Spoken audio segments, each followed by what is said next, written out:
Assalamualaikum warahmatullahi wabarakatuh. Perkenalkan, nama saya Fitri Nurjana dari Universitas Buana Perjuangan Karawang.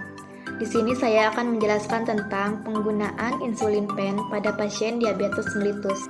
Nah, selanjutnya sebelum masuk materi dijelasin dahulu sebentar tentang diabetes mellitus. Diabetes mellitus atau lebih sering dikenal dengan kencing manis merupakan penyakit kronis yang ditandai dengan kadar gula atau glukosa di dalam darah yang melebihi nilai normal. Nah, kembali kepada diabetes mellitus. Jadi, DM itu dibagi dua tipe. Yang pertama ada diabetes tipe 1. Diabetes tipe 1 dicirikan dengan hilangnya sel penghasil insulin pada pulau-pulau Langerhans pankreas. Jadi, terjadi kekurangan insulin pada tubuh. Diabetes tipe ini dapat diderita oleh anak-anak maupun orang dewasa. Jadi ini DM2 yang enggak beres adalah si pembuat insulinnya, yaitu pulau Langerhans pada pankreas. Kan tadi udah dijelasin kalau insulin disekresikan sama sel beta pankreas kan. Nah, terus kok bisa disebut insulin dependen? Karena DM tipe ini sangat tergantung sekali dengan insulin. Pembuat insulinnya kan udah rusak, otomatis insulin yang disekresikan dikit atau bahkan gak ada sama sekali. Jadi sangat butuh insulin dari luar atau insulin eksogen. Selanjutnya ada diabetes tipe 2. Terjadi karena adanya resistensi terhadap insulin atau pankreas udah menghasilkan insulin. Tapi ternyata insulin yang dihasilkan gak sensitif dan resisten. Jadi si glukosanya tetap ada di darah tanpa diambil sama insulin. Gejala pada tipe kedua ini terjadi secara perlahan-lahan. Hiperglikemia pada tipe ini dapat diatasi dengan obat anti diabetes yang dapat meningkatkan sensitivitas terhadap insulin atau mengurangi produksi glukosa dari hepar. Nah, dengan pola hidup sehat juga, misalnya mengkonsumsi makanan bergizi seimbang dan olahraga secara teratur, biasanya penderita berangsur pulih. Penderita juga harus dapat mempertahankan berat badan yang normal. Oleh karena itu disebut non-insulin dependen. Soalnya dia gak mutlak tergantung dengan insulin. Namun semakin parah penyakit, sekresi insulin pun semakin berkurang. Dan terapi dengan insulin dari luar atau disebut insulin eksogen kadang dibutuhkan. Nah, selanjutnya ada insulin eksogen. Udah disinggung di tipe DM1 sama 2 bahwa pengobatan dari DM itu bisa dengan injeksi insulin eksogen. Kalau insulin endogen adalah insulin yang dihasilkan oleh pankreas. Sedangkan insulin eksogen adalah insulin yang disuntikan dari luar. Adapun indikasi dari penggunaan insulin eksogen adalah yang pertama, ada semua penyandang DM tipe 1 mutlak memerlukan insulin eksogen.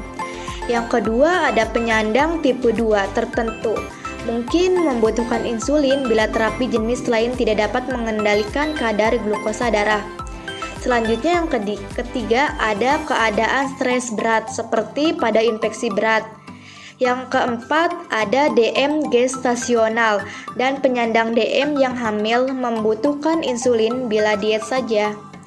Yang kelima, ada ketoasidosis diabetik.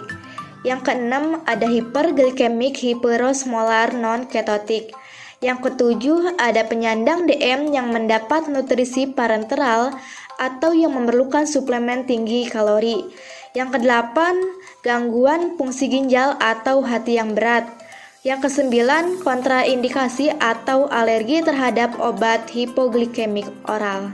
Nah, selanjutnya ada insulin berdasarkan waktu kerja. Kemudian saat edukasi kepada pasien mengenai penggunaan injeksi pen, kita perlu tahu pemberian insulin eksogen itu mengikuti fase dari sel beta pankreas mensekresikan insulin, yaitu fase basal dan postprandial. Berikut keterangan jenis insulin eksogen. Nah, selanjutnya ada insulin berdasarkan waktu kerja. Kemudian saat edukasi kepada pasien mengenai penggunaan injeksi pen, kita perlu tahu pemberian insulin eksogen itu mengikuti fase dari sel beta pankreas mensekresikan insulin, yaitu fase basal dan postprandial. Berikut keterangan jenis insulin eksogen. Yang pertama ada insulin eksogen kerja panjang atau long acting insulin. Nah, insulin ini mengacu pada fase basal, jadi insulin yang diberikan itu efeknya bertahap. Merupakan campuran dari insulin dan protamin. Yang kedua ada insulin eksogen kerja sedang atau intermediate acting insulin. Bentuknya itu terlihat keruh karena berbentuk hablur-hablur kecil. Dibuat dengan cara menambahkan bahan yang dapat memperlama kerja obat. Yang ketiga ada insulin eksogen kerja cepat atau short acting insulin dan insulin kerja sangat cepat atau rapid acting insulin. Pada fase postprandial, bentuknya berupa larutan jernih, mempunyai onset cepat dan durasi pendek. Yang keempat ada insulin eksogen atau campuran. Merupakan kombinasi insulin kerja cepat dengan kerja sedang.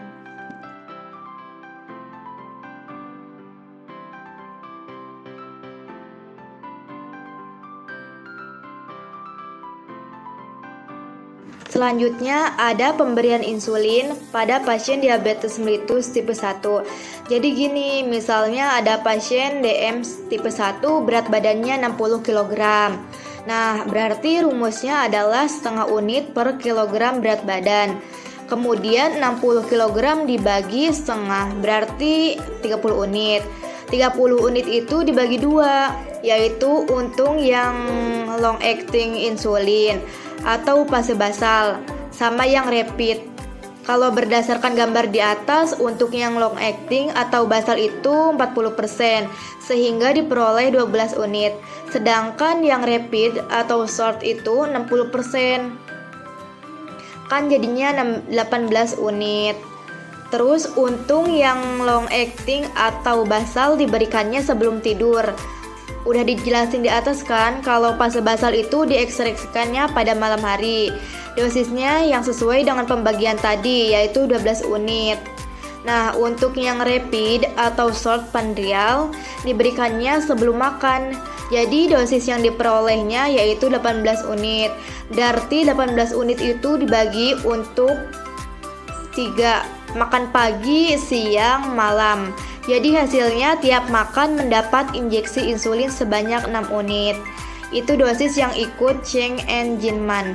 Misal yang ada pasien dosisnya 15 unit dibagi 3. Jadi setiap sebelum makan dosisnya 5 unit. Walaupun banyak cara yang dapat dianjurkan, namun prinsip dasarnya adalah sama, yaitu insulin prandial dikombinasikan dengan insulin basal dalam usaha untuk menirukan sekresi insulin fisiologis. Adapun dosis untuk yang DM tipe 2 bisa memakai hanya insulin kerja menengah atau intermediate saja, atau campuran insulin cepat dan menengah.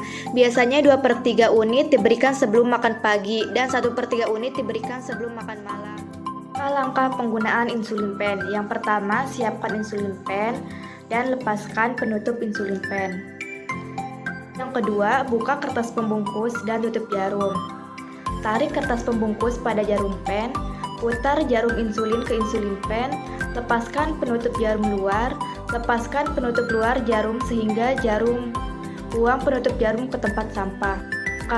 Ketiga, ada penggunaan pertama insulin pen. Pastikan pen siap digunakan. Pertama, hilangkan udara di dalam pen melalui jarum untuk mengatur ketepatan pen dan jarum dalam mengatur dosis insulin. Putar tombol pemilih dosis pada 1 atau 2 unit. Tahan pena dengan jarum mengarah ke atas. Tekan tombol dosis sambil mengamati keluarnya insulin. Ulangi jika perlu, sampai insulin terlihat di ujung jarum. Tombol pemutar harus kembali ke 0 setelah insulin terlihat di dalam pen. Keempat, aktifkan tombol dosis insulin. Bisa diputar-putar sesuai keinginan. Nah, yang langkah kelima, pilih lokasi bagian tubuh yang akan disuntikan. Pastikan posisi nyaman saat menyuntikkan insulin pen. Hindari menyuntik di sekitar pusar. Penyuntikan insulin dapat dilakukan pada bagian perut, lengan, atas, dan paha. Tidak dianjurkan untuk menyuntik di lokasi yang sama terus-menerus. Rotasikan posisi. A6. Suntikan insulin. Genggam pen dengan 4 jari, letakkan ibu jari pada tombol dosis. Cubit bagian kulit yang akan disuntik. Segera suntikan jarum pada sudut 90 derajat. Lepaskan cubitan. Gunakan ibu jari untuk menekan ke bawah pada tombol dosis sampai berhenti atau klep dosis akan kembali pada 0. Biarkan jarum di tempat selama 5-10 detik untuk membantu mencegah insulin keluar dari tempat injeksi. Langkah ketujuh, persiapkan pen insulin untuk penggunaan berikutnya. Lepaskan tutup luar jarum dan putar untuk melepaskan jarum dari pen. Tempatkan jarum yang telah digunakan pada wadah yang aman atau kaleng kosong. Buang ke tempat sampah dan jangan dibuang di tempat pendaur ulangan sampah. Sekian edukasi penggunaan pen insulin pada pasien diabetes mellitus. Mohon maaf bila ada kata yang salah. Wassalamualaikum warahmatullahi wabarakatuh.